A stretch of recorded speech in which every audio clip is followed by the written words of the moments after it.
Rainbow Dash's Darling Day by MythrilMoth.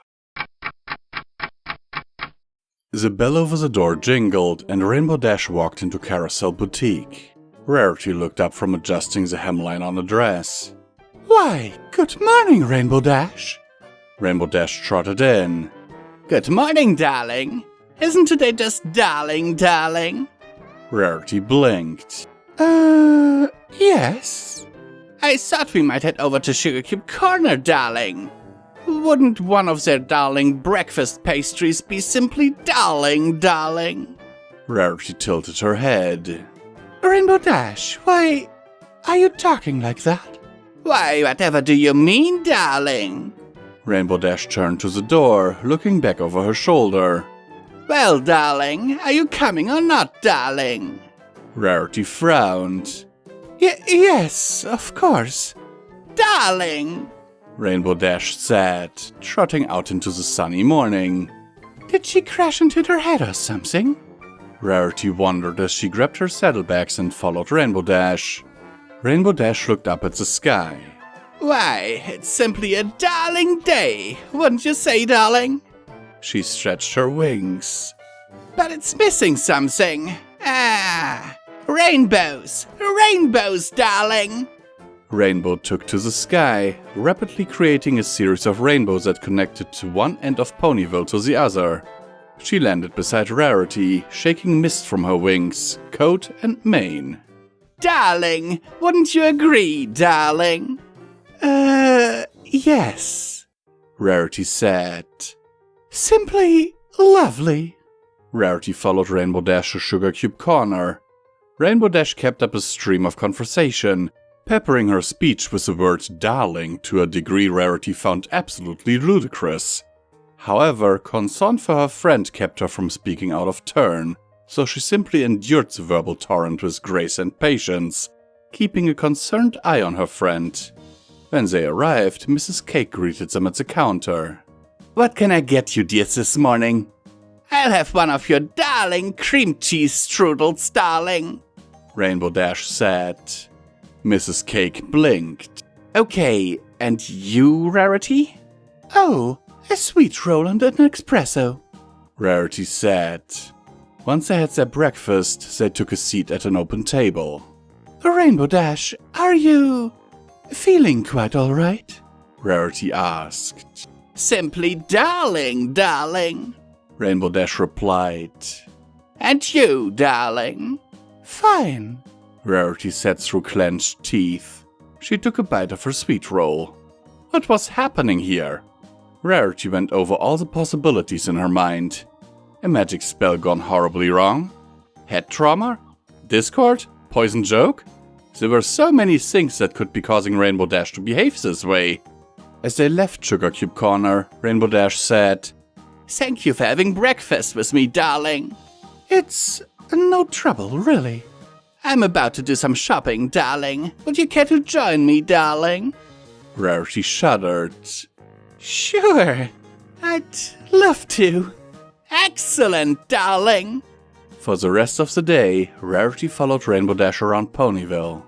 Rainbow Dash seemed to be incapable of speaking without using the word darling, and as the day wore on, Rarity's nerves were fraying rapidly and her patience was wearing thin. Whatever was wrong with Rainbow Dash, she needed to find out before it drove her insane. "Say, Rainbow Dash, why don't we pay a visit to Twilight Sparkle?" Rarity suggested. "What a darling idea, darling," Rainbow Dash said. "It would be darling to see Twilight today, darling." "Yes, quite," Rarity said. She headed for the castle, Rainbow Dash right behind her. When they arrived at the castle, Rarity approached Twilight. "You simply must examine Rainbow Dash," she said quietly. "She's not quite well today." "Really? She looks fine to me," Twilight said. "What seems to be the problem?" "Darling," Rainbow Dash called. "What are you two darlings talking about, darlings? Don't keep me out of the loop, darlings." Twilight's eye twitched. "Never mind, I see what you mean. For the next hour, the three mares conversed, while Twilight surreptitiously performed every examination she could think of on Rainbow Dash. The barrage of darlings was beginning to fray on her nerves, and her mane was frazzled. Finally, Twilight slumped. I give up, she said. I can't find a thing wrong with Rainbow Dash. Well, of course you can't, darling, Rainbow Dash said. I'm perfectly darling. Rarity had finally had enough. No, you're not, she screamed. You keep saying darling. Every other word is darling. All day long it's been darling. Why are you saying darling? Rainbow Dash stared at her, blinked once, then started snickering. Jeez, Rarity, she said. I didn't think it'd take you this long to crack, she chortled, wiping tears of laughter from her eyes. Man, you have no idea how hard it was to keep that up all day. I can't believe I got through it with a straight face. Rarity stared at her, jaw gaping. What? Twilight frowned. Rainbow Dash, was this all some kind of prank?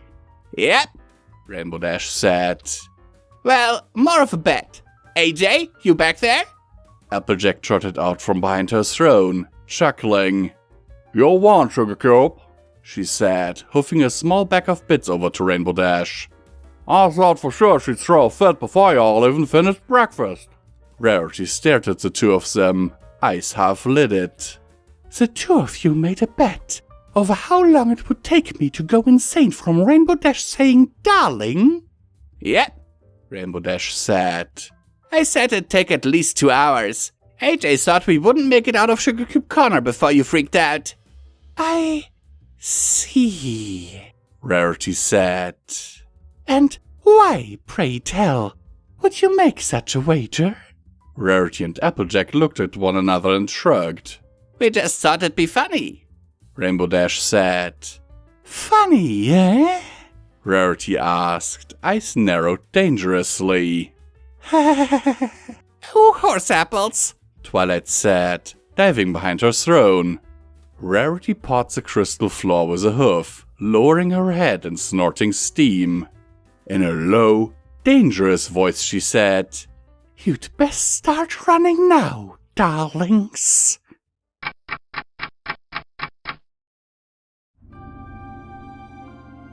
We here at Pony&Wolf Productions thank these amazing patrons of ours for their monthly support, without which all of this would not be possible. We sincerely appreciate it, and every dollar helps, is needed, and will be used to keep us going to produce audiobooks for your continued enjoyment.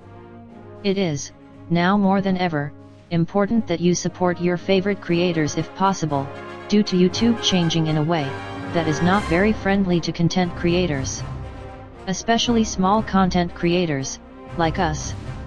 In recent months, the names you see on screen have enabled Midnight and Visual Pony to keep going and only having to sell off part of their belongings to not end up on the street. As an incentive for everyone, Visual Pony has broken a vow and has promised to read and record Fallout Equestria, Murky number 7, should the monthly support reach $1,500.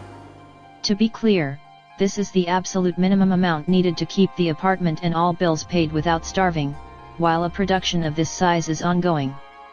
The estimated time for this production would be 3 to 4 years, but people already said that Project Horizons was impossible to do, right?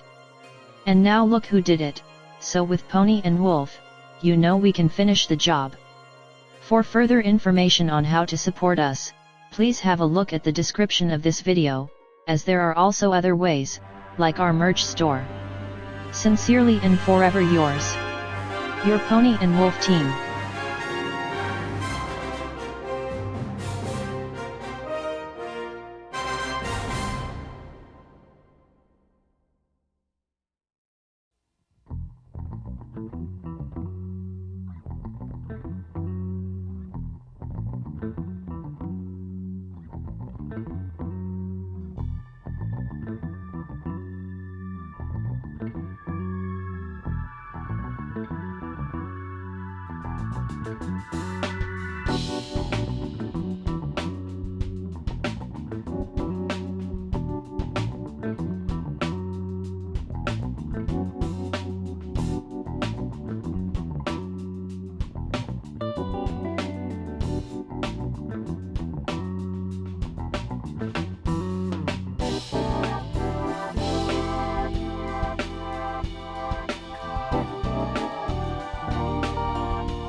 you.